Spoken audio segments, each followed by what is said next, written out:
Mama, Zawadi sijamuona miezi miwili sasa. Shule afiki na amekuzwa shule jana. Mama usilie, yuko salama. Lakini sijapata habari yoyote. Hivi yuko sawa kweli Patrick? Sijui mama, ndo maana niko hapa. Lakini ulimwona? Alikuwaje? Alionekana mzima, lakini siwezi kuwa na uhakika. Inabidi niende kwa mama Zawadi, nichanganye mambo. Yaani nitajiweka mimi ndo mzuri. Zawadi ni rafiki yangu lakini nayapenda sana haya maisha yangu mapya. Yaani kila mtu anakubali. Kuna muda namuonea Zawadi huruma. Mungu saidia asijui mimi ndo nimeweke dawa kwenye kinywaji. Mama, nimekumiss sana. Nimekumiss pia binti yangu. Ila mama, nina mambo kadhaa ya kuongea na wewe. Bila shaka, sema tu.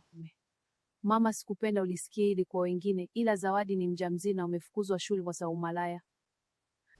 Mama, nilimwambia Zawadi awe ana focus na shule lakini hakunisikia. Sasa sikujua la kufanya. Mama alikuwa anakaa na mwanaume kila wakati. Mama pole sana. Ya ndo hivyo, mwana alipenda wanaume sana, sasa amefukuzwa. Mama, Zawadi haonekani shuleni. Sawa mwanangu, kivipi? Mama, I am sorry mama.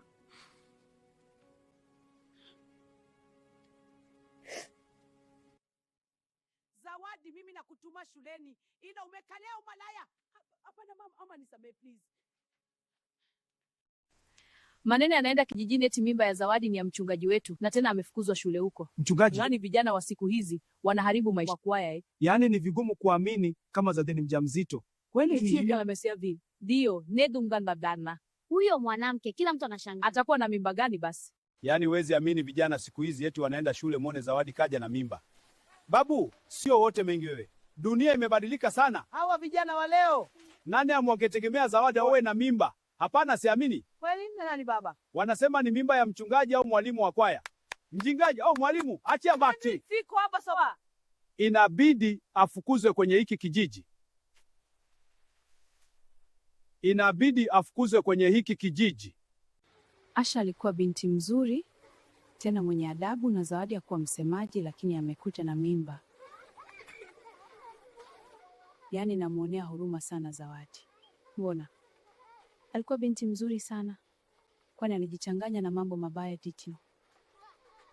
Ndio maana mimi mwanangu hawezi enda university. Tunaishi humu kijijini sote, hatukusoma ila tunaishi ni aibu sana. Ni kweli ni vigumu sana, lakini hatuna budi kuendelea. Leo umesikia Zawadi kaja na mimba. Kweli nani kasema hivyo? Tena wanasema ni yule boy alikuwa anatembea naye. Huyo boy sijui la kusema. Yaani kwenda school watu wanakali umalaya tu. Muona Asha naye. Hata wewe si unanio nini sasa? Yaani kuna baki Asha na yeye aje na ukimwi.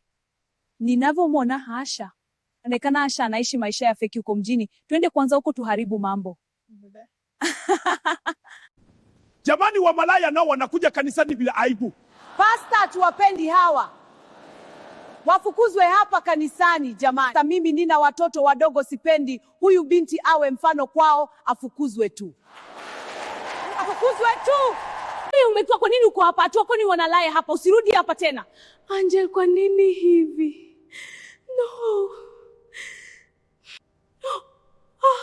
Zawadi, sijasikia kutoka kwako mwanangu. Huu ujauzito ni wa nani mwanangu, na kwa nini Zawadi? Patrick aliacha kofi kwenye meza yangu. Nilikuwa nikawa hivi na Asha mama. Asha ni mbaya sana. Pole. Nilikuwa kwenye chupa mwezi wote mama. Pole sana mwanangu. Niambie ilikuwaje? Mama nielewe. Na kuelewa mwanangu. Uko salama sasa? Asante mama. Sasa nimemwangalia naona Zawadi bado bikira. Sasa inabidi niende x-ray na vipimo vya juu kuhakikisha kama ni nini. Sawa daktari? Haya, tutafanya vipimo haraka.